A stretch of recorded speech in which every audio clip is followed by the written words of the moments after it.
Slovensko doteraz nepozná vinníkov najväčších káuz v našej krajine. Kryjeme klientelizmus, korupciu, dávame a berieme úplatky. Bez protestu v tichosti akceptujeme predražené zákazky, zamočujeme dôkazy a popierame pravdu. Kde je v tomto všetkom miesto kresťana? Prečo mlčí a prečo necíti krajina vplyv jeho viery a zápas v pravde? Ak budú oni mlčať, budú kričať kamene, napomína Biblia kresťanov. Preto sa pýtam za nás všetkých, je Slovensko naozaj ešte kresťanské? V Banskobystrickom štúdiu vítam Michala Valča, vedúceho katedry náboženských štúdií Žilinskej univerzity. Pekný deň prajem. Dobrý deň. Pavla Hanesa z katedry evangelikálnej teológie a misie v Banskej Bystrici. Dobrý deň. A v priebehu našej diskusie sa telefonicky spojíme aj s katolickým kňazom Jozefom Vatkertym z Poddunajských biskupíc, ktorý študoval sociálnu náuku cirkvi na Lateránskej univerzite v Ríme. Tak, páni, čaká nás možno ťažká diskusia, ale veľmi, z môjho pohľadu veľmi dôležitá. Vnímate vy tú atmosféru na Slovensku z hľadiska témy, ktorú sme nastolili? Teda, ak to zjednoduším a môžem zopakovať ten úvod, na Slovensku je naozaj veľa neprávostí v spravovaní verejných financiách, v korupcii a v klientelizme. Na druhej strane sa Slovensko odvoláva aj v preambule, aj v ústave na hodnoty Cyrila a Metoda, odhliadnúť od toho, že 80% kresťanov sa naozaj hlási ku kresťanstvu a k viere. 80% ľudí teraz sa hlási ku kresťanstvu a viere. Znamená to, že to percento, to číslo by nejakým spôsobom malo reflektovať aj tú spoločenskú náladu a zdá sa, že tomu nie je tak. Pán Valčo, ako vy vnímate tú atmosféru na Slovensku?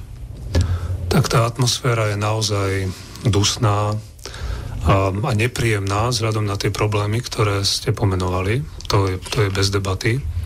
A naozaj tu existuje taký rozpor medzi tým, čo vidíme na papieri, povedzme aj na základe posledného sčítania ľudu, kedy sa tak veľa ľudí hlásilo ku kresťanstvu, tak povediac, a teda aj k jeho hodnotám a učeniu. A nie je to vidno v tom občianskom živote, v politickom živote. Vnímam to ako problém, to určite. Cítite to, že ľudia strácajú trpezlivosť, čo sa týka témy korupcie a klientelizmu, že možno aj tieto voľby, účasť vo voľbách do určitej miery reflektuje ten nezáujem, alebo možno nezáujem, skôr takú rezignáciu na tie spoločenské témy? Áno, však aj posledné komunálne voľby, tam tá účasť bola veľmi, veľmi nízka a myslím si, že ľudia strácajú trpezlivosť a sú ľahostajní v podstate k veciam verejným, pretože si nemyslia, že sa to zmení. Jednoducho ako keby strácali nádej. A to je veľmi, veľmi smutné a potenciálne veľmi nebezpečné.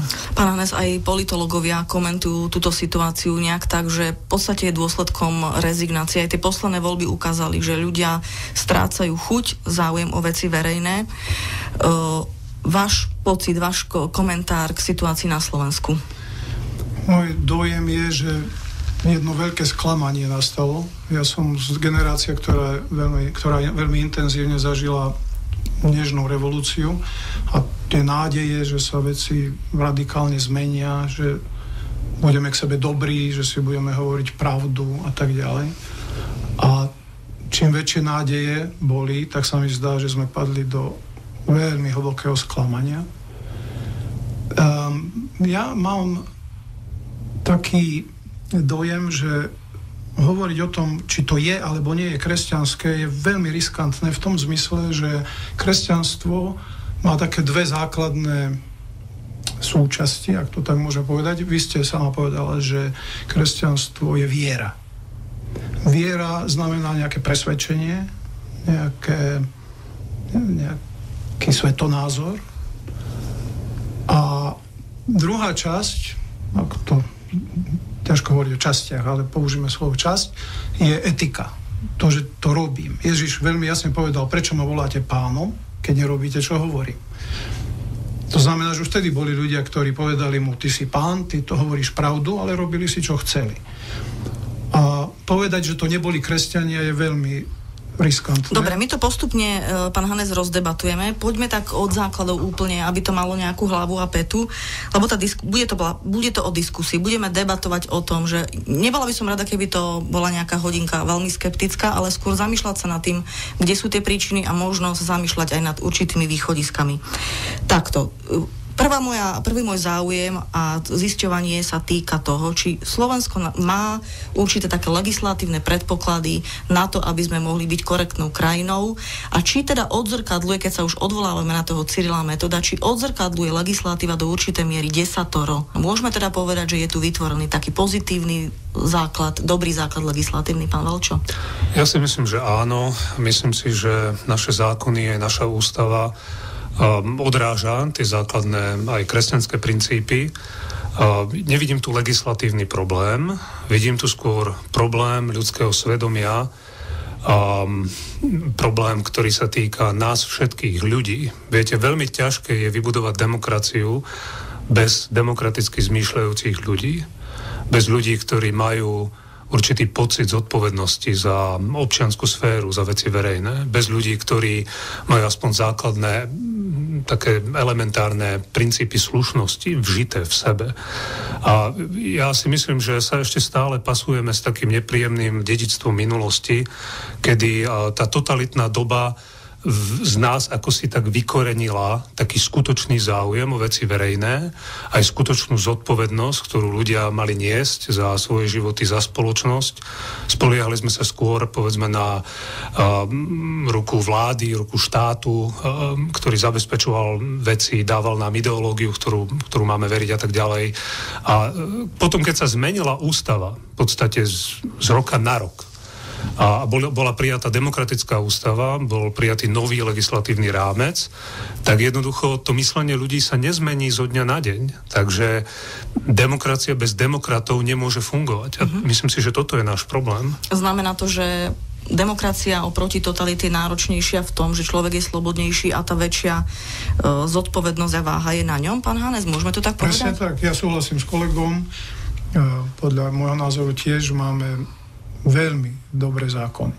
Pokiaľ ide o ústavu a ja neviem, o podrobnostiach ekonomických a tak ďalej, tam nie som ani ekonóm, ani politolog, takže nechcem povedať, že všetky paragrafy sú v poriadku, ale to, čo je tam sloboda, vyznanie, ja si pamätám marxistickú ťarchu. Takže myslím si, že je pravda, že problém je, že demokracia predpokladá aktívnych ľudí, ktorí rozumejú a vedia argumentovať a chcú diskutovať.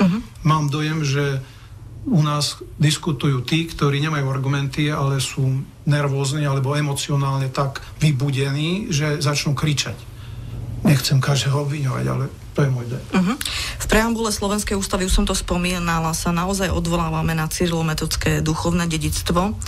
Ja to veľmi krátko len pripomeniem, nebudem citovať všetko, ale aby sme teda si pripomenuli, že na čo vlastne sa my odvolávame. My, národ slovenský, pamätajúc na politické a kultúrne dedičstvo svojich predkov a na stáročné skúsenosti zo zápasov o národné bytie a vlastnú štátnosť v zmysle cyrilometodského duchovného dedičstva a historického odkazu Veľkej Moravy. Tuto to skončím, nájdi to potom ďalej.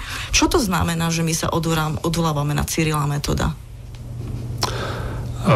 Tak každý národ má svoje príbehy, svoje také historické legendy, ale samozrejme aj príbehy, ktoré majú historickú platnosť. Príchod Cyrila Metoda na Veľkú Moravu bol veľmi významnou udalosťou v tom 9. storočí, samozrejme. Bol významný nielen duchovne, ale aj kultúrne, to všetci vieme. A bol významný aj preto, lebo Cyrila Metoda prijal kráľ vtedajší Veľkej Moravy a boli im vytvorené určité podmienky pre ich prácu, takže prihlásila sa k ich misijnej a kultúrnej činnosti vláda vtedajšia a vlastne tým sa vytvoril taký model, kedy štát a náboženstvo pracujú ruka v ruke pre vlastne dobro krajiny. A myslím si, že v tomto zmysle ešte stále pokračujeme v tej cyrilometodskej tradícii. Štát, ako vieme, tak stále podporuje do istej miery cirkvi. Máme tu cirkevné školy, náboženstvo sa učí, dokonca aj na štátnych školách ako výberový predmet, povinne voliteľný predmet. Takže v tomto zmysle tá štátna moc je ešte stále presvedčená, aj legislatívne to máme tak dané, že spolupráca s cirkvou, s kresťanskými predstaviteľmi môže napomôcť proste blahobytu národa. Hej. Dobre, to je ten základný rámec, ale ja by som chcela skôr, aby sme rozumeli tomu presne, čo znamená odkaz Cyrila a Metoda v tých hodnotách. Skúsme pomenovať hodnoty, v čo veril Cyril a Metod a čo hlásal Cyril a Metod. Tak, aby sme tomu rozumeli, aby tomu rozumel úplne obyčajný človek. Pán Hannes. Myslím si, že by sme mohli použiť jedno slovo, evanjelium, že teda priniesli evanjelium v reči, ktorá bola zrozumiteľná pre ľudí. Vec, ako kolega hovorí, je oveľa zložitejšia, pretože išlo aj o politické a iné motívy, ktoré viedli k pozvaniu Cyrila Metoda. Ale ak to chceme naozaj zjednodušiť, tak z hľadiska ich poslania to boli misionári. Kresťanskí misionári. A pre nich bolo dôležité priniesť Bibliu, písmo, ktoré preložili v zrozumiteľnom jazyku. A z toho vyplývalo, že chceli, aby ľudia mohli osobne sa rozhodnúť pre evanjelium. A myslím, že toto osobné rozhodnutie pre môj vlastný názor, že to je to, čo by demokracia mala z toho ťažiť dnes. Samozrejme, že demokracia predpokladá, že ten názor je aj niekým ovplyvňovaný. A to je práve podľa môjho názoru tu akýsi deficit. Môžem to zjednodušiť takto, že v Slovenskej ústave sa odvolávame na vieru v Ježiša Krista? Môžem to takto zjednodušiť? Dá sa to tak?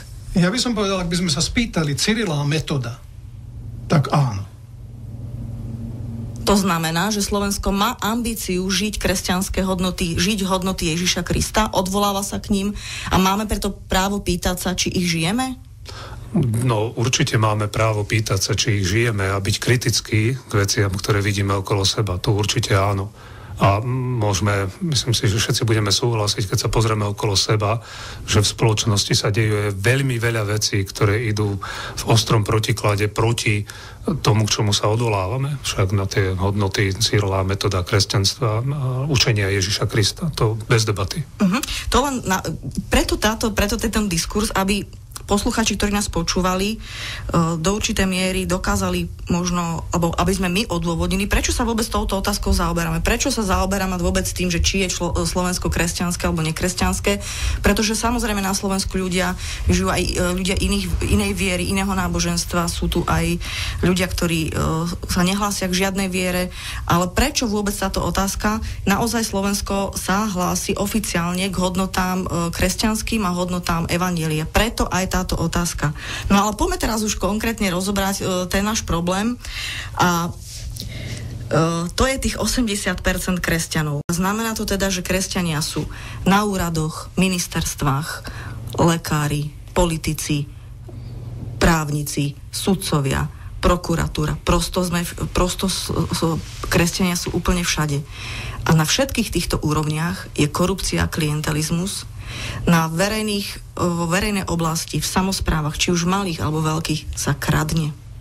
Transparency International, ja už som to tu viackrát spomínala vo viacerých diskusiách, vypočítala, že ročne sa takto stratí 500 miliónov eur. 500 miliónov eur. To znamená, v prepočte napríklad na moje mesto, v ktorom žijem, Žilina by z týchto peňazí dokázala žiť 30 rokov.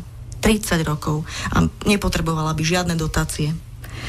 No a teraz moja otázka je teda zasa opäť, že akú teda úroveň, a teraz sa skúsme to pomenovať, akú úroveň kresťanstva žijeme?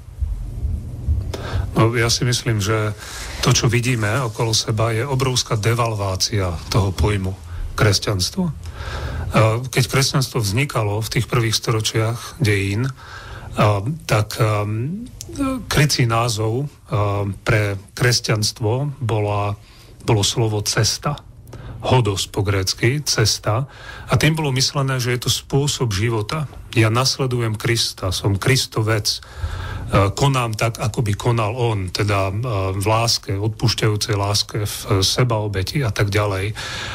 To je výrazne antikorupčné jednanie však. A kresťanov skutočne tá pohanská kultúra rímska, ktorá bola nepriateľsky naladená voči kresťanom, tak vnímala ich ako ľudí, ktorí naozaj majú iný životný štýl a to imponovalo aj oponentom kresťanstva. Týmto bolo kresťanstvo význačné. No a potom postupne, ako sa kresťanstvo dalo dokopy so štátnou mocou v ranom stredoveku, no v podstate už od konštantinovskej éry v 4. storočí, tak do cirkvi jednoducho vstúpil jed, ako to niektorí cirkevní historici hovoria. Tým, že sa cirkev spojila so štátnou mocou, že začala mať podiel na bohatstve krajiny a výrazne začala ovplyvňovať politiku, tak sa ľuďom oplatilo byť kresťanmi. A tým pádom ich vnútorné presvedčenie, taký nejaký vnútorný postoj, že áno, ja už nepatrím sebe, ja patrím tomuto Kristovi, ktorý ma vykúpil, ktorý mi určuje úplne novú životnú cestu, tak toto sa vytratilo a bolo vytesnené, povedzme, politickými a ekonomickými ambíciami. Takže keď dneska si povieme, že na Slovensku je 80% kresťanov, mám taký dojem, že sa tu jedná skôr o tzv. Nominálnych kresťanov, čiže kresťanov len podľa mena, ktorí sa tak určujú, lebo povedzme v rodine sa narodili do kresťanskej rodiny, alebo tradične sme kresťania na Slovensku, tak teda aj ja som ním, podľa mena. Som možno pokrstený, patrím, som členom nejakej cirkvi a toto znamená, že som kresťan, ale je to vyprázdnený pojem. Oproti tomu, ako to bolo vnímané v tej prvotnej cirkvi, ako to je vnímané v Biblii, je to úplne vyprázdnený pojem, ktorý má len také kultúrne konotácie, dá sa povedať, a nemá ten duchovný obsah. Pán Hnesunář, súhlasíte? Ja myslím, že celkom súhlasím, vôbec by som k tomu nemal ako nejakú poznámku. Možno, že by som rád povedal toto, že ja som vďačný, že sa hlásime k tomu odkazu, zvlášť v dnešnom veľmi komplikovanom religiózne svete. Má to aj politický význam, takže aj keď kritizujeme, alebo nie sme šťastní z toho, ako sa takzvaní možno kresťania správajú, predsa to treba oceniť. Ja by som navrhol ešte jednu možno jeden rozmer, ktorom by sme mohli uvažovať. Neviem, či je to správna poznámka, ale mohli by sme uvažovať o tom. Hovoríme, že kresťanstvo je evanjelium.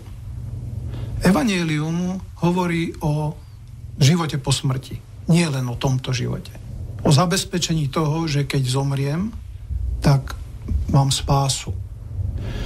Je možné, že veľa ľudí sú kresťanmi kvôli budúcemu životu, aby si zabezpečili akési zadné dvierka, ale neprekladajú kresťanstvo, toto večné, to, že mám večnosť, do praktického života a dúfajú, že využijem to tu, že však Boh mi odpustí, však evanjelium je o odpustení hriechov.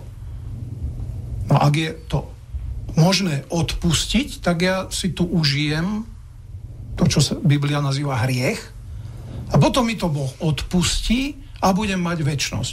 A je možné, to je moja akoby hypotéza, to by chcelo nejaký prieskum, či takto sa mnohí nedefinujú kresťanmi, teda, že aby som to mal na večnosť vybavené. Váš komentár, pán Valčo?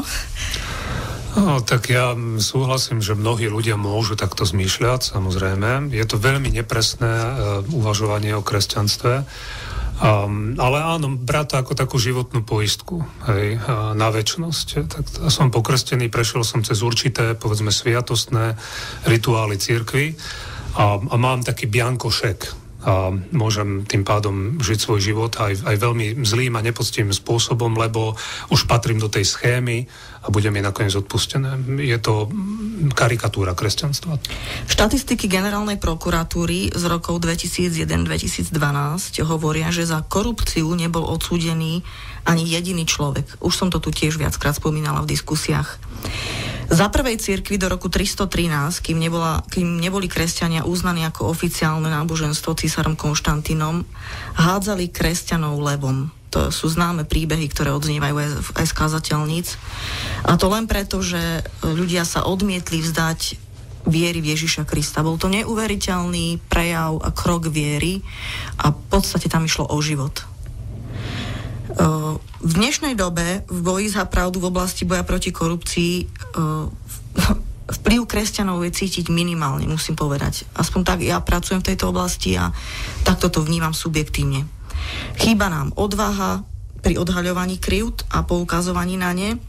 A teraz ja sa pýtam, že tu nám nejde v podstate ešte o život.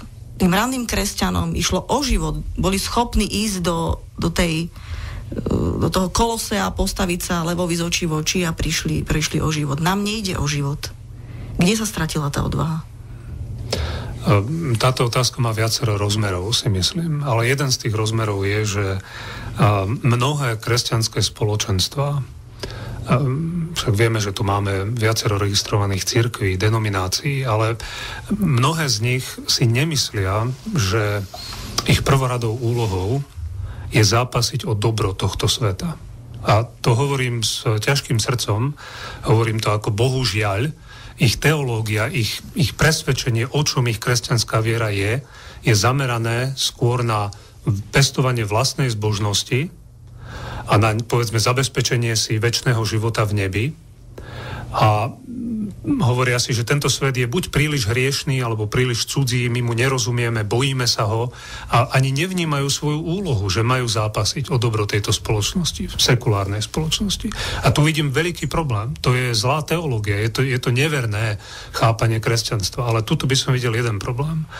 No a potom ten druhý rozmer, ktorý tu vidím, je, že tá otázka je trošku neférovo postavená v tom zmysle, že keď tí kresťania boli ochotní sa dať zabiť v aréne, či už gladiátormi, alebo leumi, alebo napríklad Nerovi, cisárovi slúžili ako živé horiace fakle a rôzne iné spôsoby, sofistikované, boli vymýšľané, ako tých kresťanov mučiť a zabíjať, ale v každom prípade boli ochotní toto podstúpiť, pretože sa jednalo o ich vieru.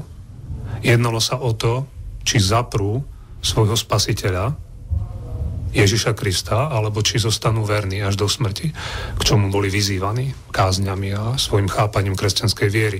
Čiže tu im šlo naozaj o všetko, tak povediac. No a pokiaľ ide o korupciu, čo je veľmi vážna otázka, samozrejme spoločensky, ale zase z toho duchovného hľadiska, najmä ak to tí kresťania chápu v tom posunutom, nesprávnom slova zmysle, ako som to vysvetloval pred chvíľou, tak jednoducho nejde až tak oveľa. Nejde o to, či ja zapriem vieru alebo nie. A nerozumiem tomu a možno sa ani neviem angažovať v spoločnosti tak, ako by som sa mal. A preto radšej sa stiahnem do ulity, zanadávam si doma pri stole alebo v krčme s chlapmi, ale túto otázku neriešim. A najmä, keď nemám dosť skúsenosti, najmä keď cirkvi, povedzme 40 rokov, sa nesmeli angažovať vo verejnom živote. My v cirkvi, povedzme, v evanjelickej cirkvi máme veľmi málo novinárov, politológov, sociológov. Máme zo pár takých ľudí, ale je ich málo. Nemáme tú kultúru dobre vypestovanú, kultivovanú. Takže myslím si, že katolícka cirkev je na tomto trošku lepšie. Ale tu sú tiež určité momenty, ktoré prispievajú k tomu nešťastnému stavu. My to ani robiť nevieme. Ak si aj uvedomíme, že to robiť treba, tak zistíme, že máme málo ľudí a málo skúseností a pomaly ani nevieme, kde začať. Pán Valčo, toto je jedna úroveň, to, že niekto bojuje systematický boj proti korupcii a klientelizmu, že sa nejakým spôsobom sústreďuje v nejakej organizácii a má odvahu, to je jedna úroveň. Áno, to je ten, by som povedala, vyšší stupeň. Ale potom je tu ten základný stupeň a to je to, že my nemáme odvahu ani na to, aby sme čelili klientelizmu a korupcii. My dávame prednosť o pohodliu ako takému, kde nejde ani o život, ani ma nikto nevyzýva, aby som išiel s kožou na trh, ale my sami korumpujeme, my sami dávame úplatky, my sami sme toho súčasťou a považujeme to za úplne normálne. Ide len o pohodlie. Tu nejde o žiadne hrdinstvo. Ale mňa zaujalo, čo ste povedali. Prečo by sa mal, pán Hanes, človek zaujímať? Prečo takto? Je väčší hriech zaprieť Ježiša Krista ako tolerovať korupciu a klientelizmus? Otázka veľkosti hriechov je ťažká teologická otázka, ale myslím si, že zaprieť Krista je predsa len viac horšie alebo vážnejšie. Že tam sme schopní sa vypnúť k výkonu? Keď ho milujeme, keď ho nasledujeme, tak určite, že to, čo povedal kolega, že teda zaprieť vieru a ísť do arény je iné ako tolerovať, že niekto kradne a ja to neudám, alebo sa k tomu nevyjadrím.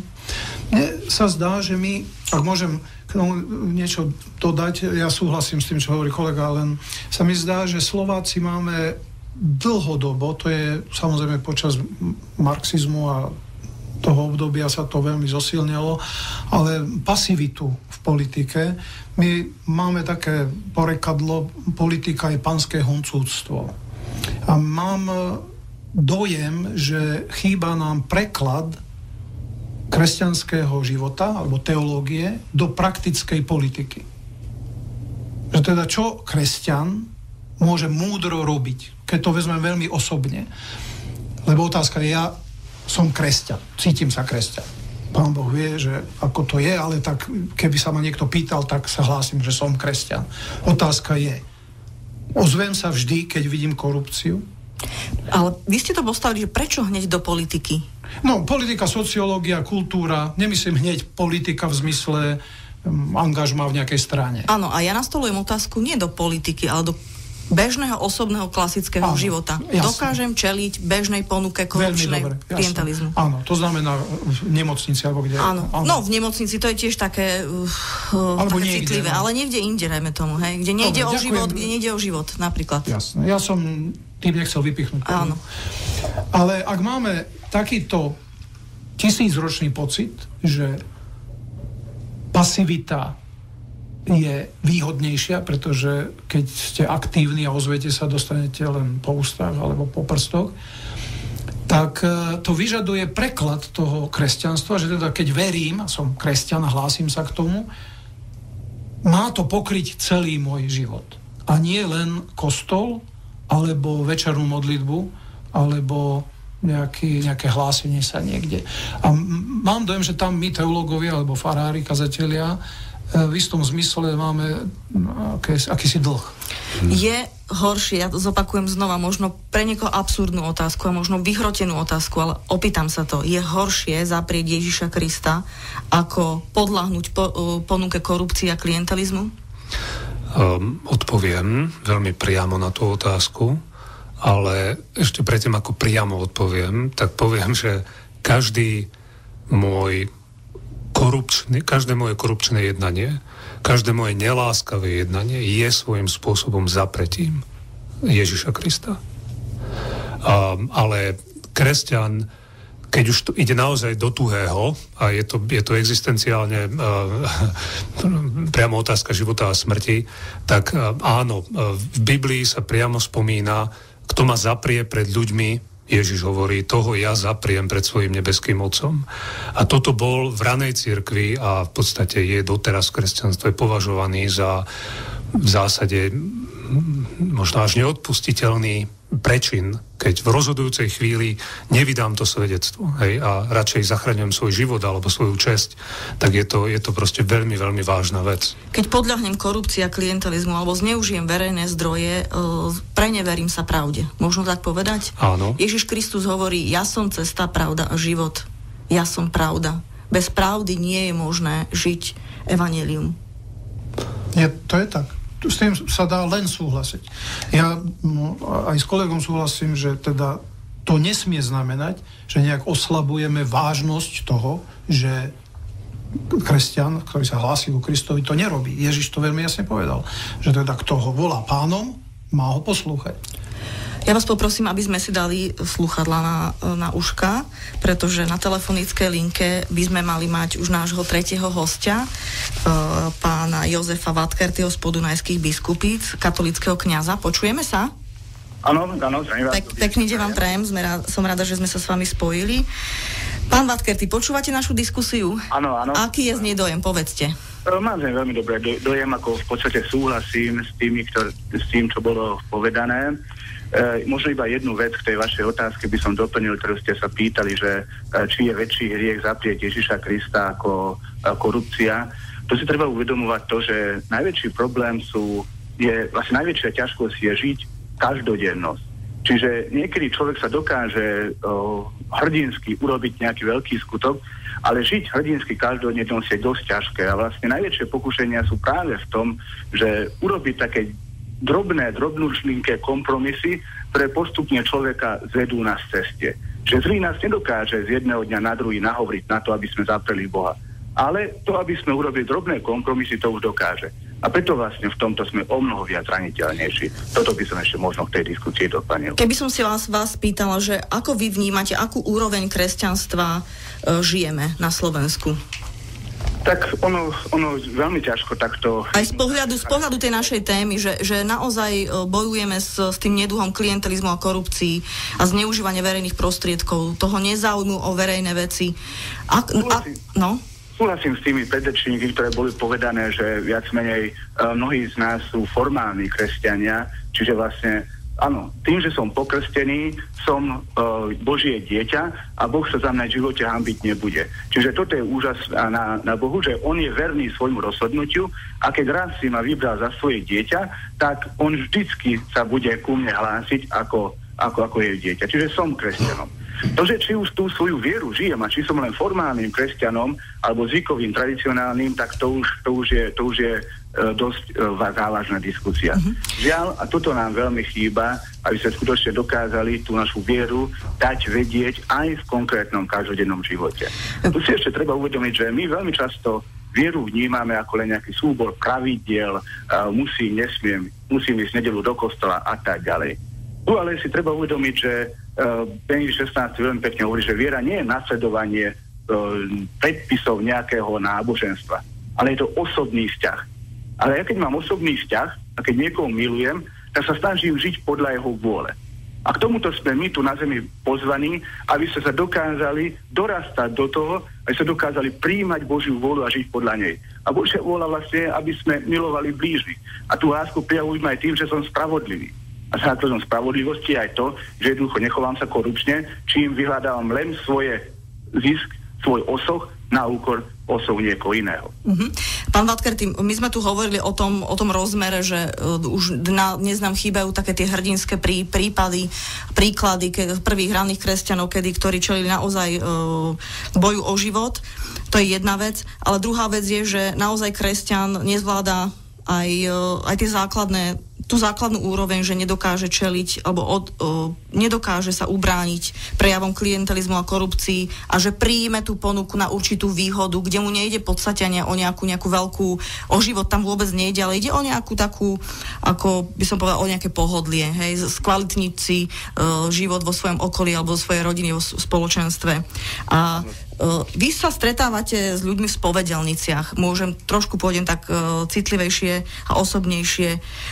Vnímate v rozhovore s týmito ľuďmi, že zápasia s takýmito problémami, že príde a povie, nedokázal som odolať takémuto pokušeniu a aj to nejakým spôsobom analyzujete, že prečo, za čo, na čo?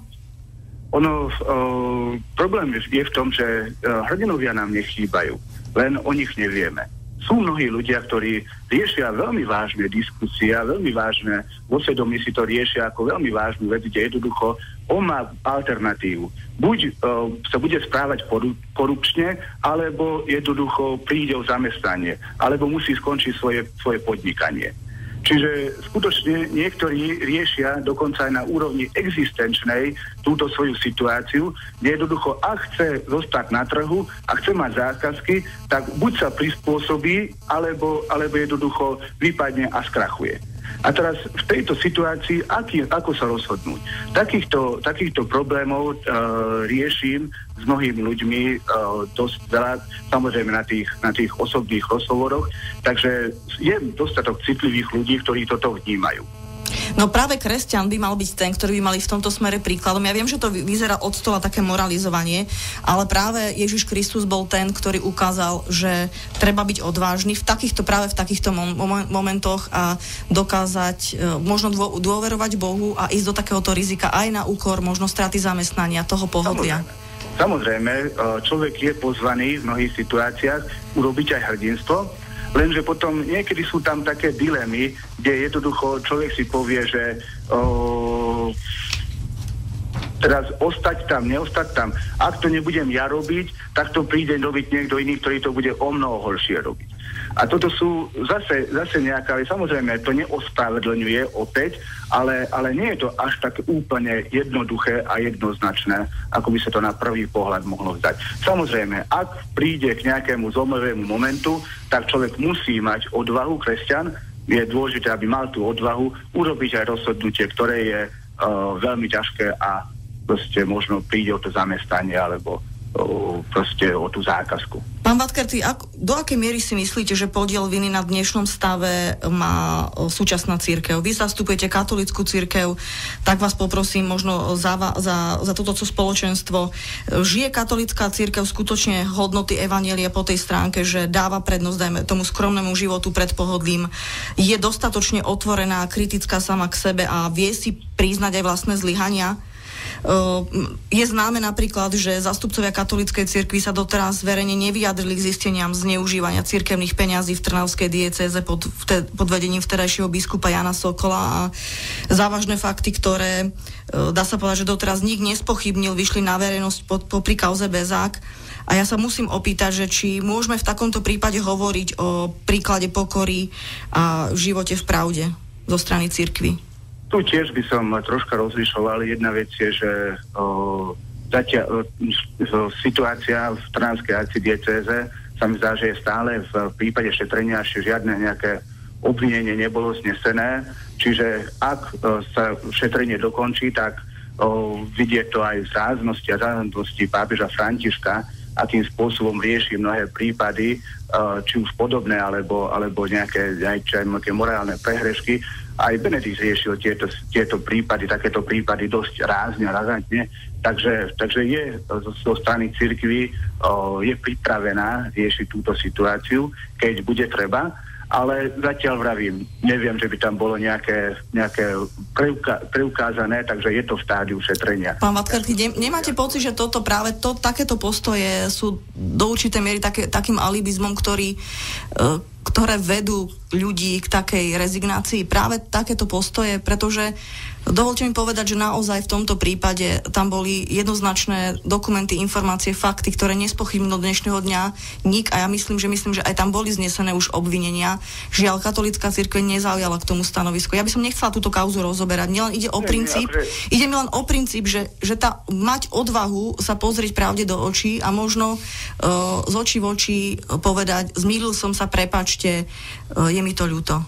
To je úloha opäť toho, ktorý je za to zodpovedný, takže ja sa k tomu takto neviem vyjadriť. Toto je jedna konkrétna kauza a vravím, konkrétne nejaké obvinenia neviem o tom, že by tam boli znesené, ale možno v tejto súvislosti by som troška podotkol, keď už hovoríme o zodpovednosti, by som tak možno sa troška zamyslel nad tým mediálnym obrazom, ktorý sa veľakrát vytvára, totiž veľmi často, keď sa hovorí o cirkvi, vôbec je otázka, čo sa vlastne myslí, alebo kto je vlastne členom cirkvi, čo sa pod tým myslí.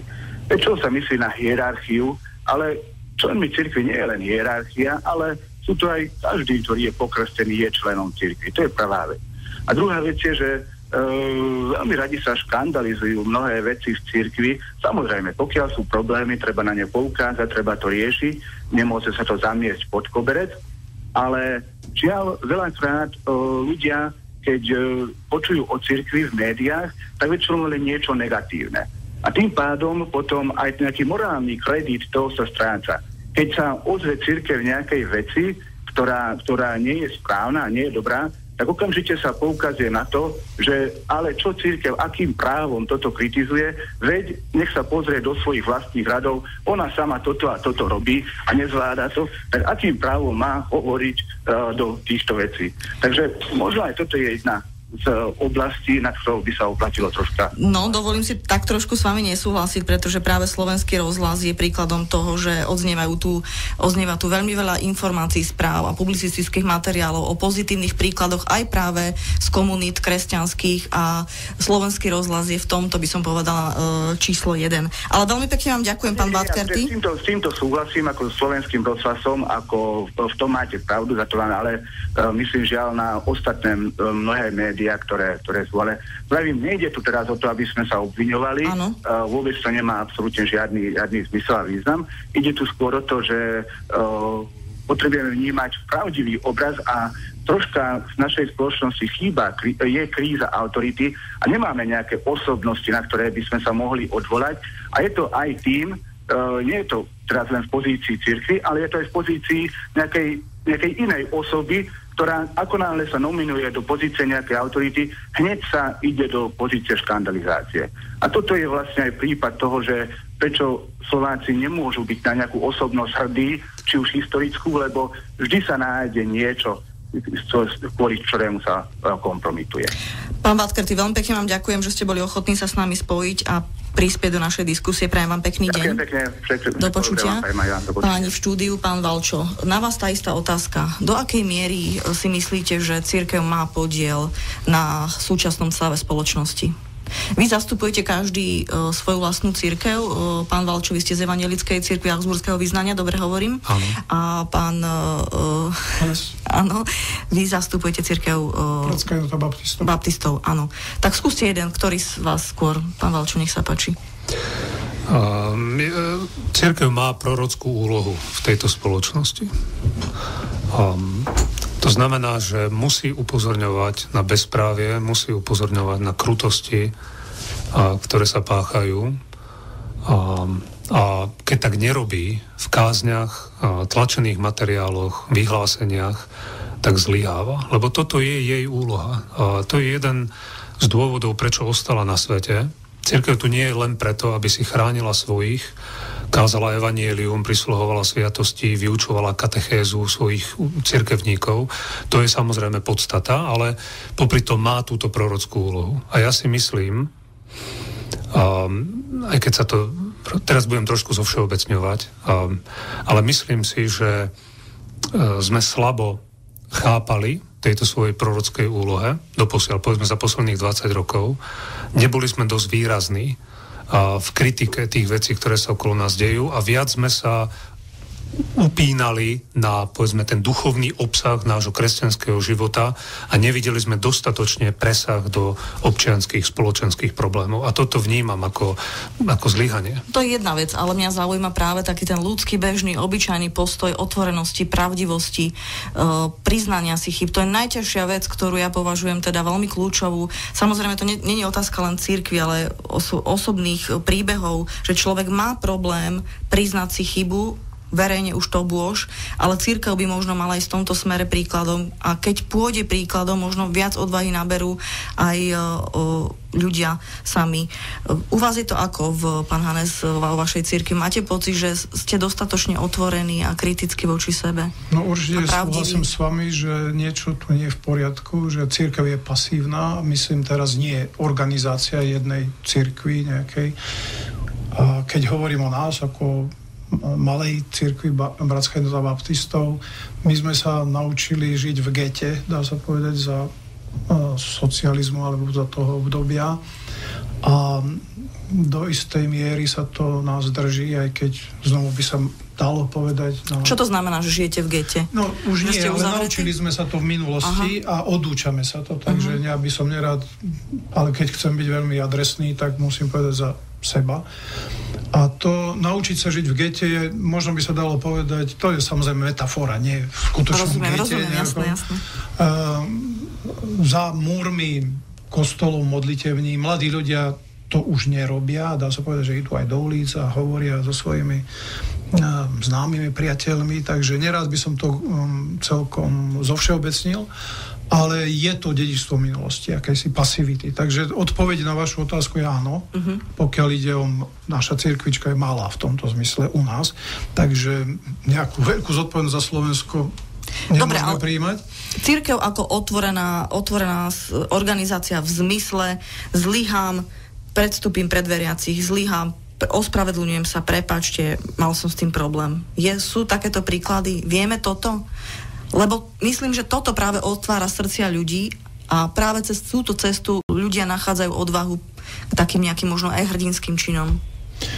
Toto sa, myslím, deje v spovedniciach. Nie, my nemáme spovednice, ale predpokladám, že toto ľudia robia. U nás, keď sa dejú takéto veci, sa dejú na tom, čo sa volá zborové zhromaždenie a príliš sa to nezverejňuje. Pretože pokiaľ ten hriech alebo ten priestupok nebol taký, že treba sa verejne ospravedlniť alebo vrátiť okradnuté, tak je tam akési v úvodzovkách spovedné tajomstvo. Takže súhlasím s vami, že malo by to ísť zvonku, ale nemám celkom odpoveď, musím sa priznať, že čo s tým. Pretože ak ja sa dozviem o nejakom hriechu, že to niekto vyznal, povedzme... Hlavne hriechu predstaviteľa cirkvi napríklad. Tak, napríklad. A teraz on to zmení, publikovať to. Takže áno, je tam problém, určite toto nechcem zamiesť niekde pod koberec, ale je tu aj iná otázka, že keď sa to deje, ako to dať do médií? Medializované pokánie. No minimálne v rámci vašej komunity, by som povedala. Áno, u nás, keď sa také niečo deje a má dôjsť k odpusteniu, teda k navráteniu, tak sa vyžaduje pokánie a zmena pred tými, ktorých sa to týka. Máme posledné 3 minúty a pre mňa teraz prichádza ten čas, kedy podľa mňa teda taký najdôležitejší a to je možno to východisko. Počuli sme, že je to do určitej miery taká zúfalá situácia a boj s klientelizmom a korupciou, to sú tie osobné boje vlastné, ktoré si musíme asi vyhrať každý sám. A je to veľmi, veľmi ťažké. A ja sa pýtam, keďže bavíme sa na tej báze kresťanských hodnôt, či sa dá boj s korupciou a klientelizmom spoločensky vyhrať bez Boha. No, a uznanie jeho autority ako takej. Ja si myslím, že je to veľmi ťažké. Sú príklady, myslím si, krajín, kde sa o to pokúšali, povedzme v Číne, drakonickými trestami, aj trestom smrti, povedzme, keď príjme úradník čínsky nejaký úplatok a vidíme, že korupcia v Číne nešla dole. A naproti tomu vidíme príklad z histórie napríklad v Anglicku, kde v 18. storočí boli obrovské sociálne problémy, aj korupcia. A prišlo náboženské prebudenie. John a Charles Wesleyovci, metodisti, proste tam kázali, pracovali s tými robotníkmi, a organizovali ich a tak ďalej. A to duchovné prebudenie skutočne zmenilo tú spoločnosť. A mimochodom, Anglicko sa ubránilo takej revolúcii, aká potom bola vo Francúzsku. Aj historici si myslia, aj kvôli tomuto duchovnému prebudeniu. Takže zmenili sa aj sociálne štruktúry a zmenili sa aj postoje ľudí. Pán Hanes, čo znamená, už ideme úplne do záveru, čo znamená uznať vo svojom osobnom živote aj spoločenskom autoritu Boha? Čo to znamená v reálnom živote? Znamená to rozhodne poslúchnuť ho v osobnom živote, aj v tom, čo robím. Ja by som spomenul, keď hovoríme o tejto korupcii, začať kresťan musí modlitbou. Moc modlitby je tu podcenená, keď idem priamo do aktivity, do akcie a myslím si, že je veľmi dôležité, aby kresťan, keď sa naštve na korupciu, nezačal tým, že sa hnevá a niekde kritizuje, ale začal tým, že sa modlí, aby toho človeka mal spravodlivo rád. To znamená nie rád, že mu pritakáva, ale rád tak, že mu povie pravdu. A to musí začať modlitbou. Čiže cesta pravdy, odpustenia a modlitba. Môže toto byť východisko na náš problém? Ja si to myslím. Áno, len tú pravdu nesmieme vynechať z toho procesu. Čiže ako prvá? Určite. Pravda. Ježiš povedal, ja som pravda, cesta, život. Veľmi pekne vám ďakujem, páni, že ste pozvali do štúdia. Ďakujem aj pánovi Vatkertimu z Pojdunavských biskupíc, katolíckomu kňazovi, ktorý sa spojil s nami telefonicky. Ďakujem aj vám, vážení poslucháči, že ste s nami vydržali. Prajem vám pekný deň a príjemné počúvanie. Rádia Regina, od mikrofónu sa lúči Vanda Tuchyňová.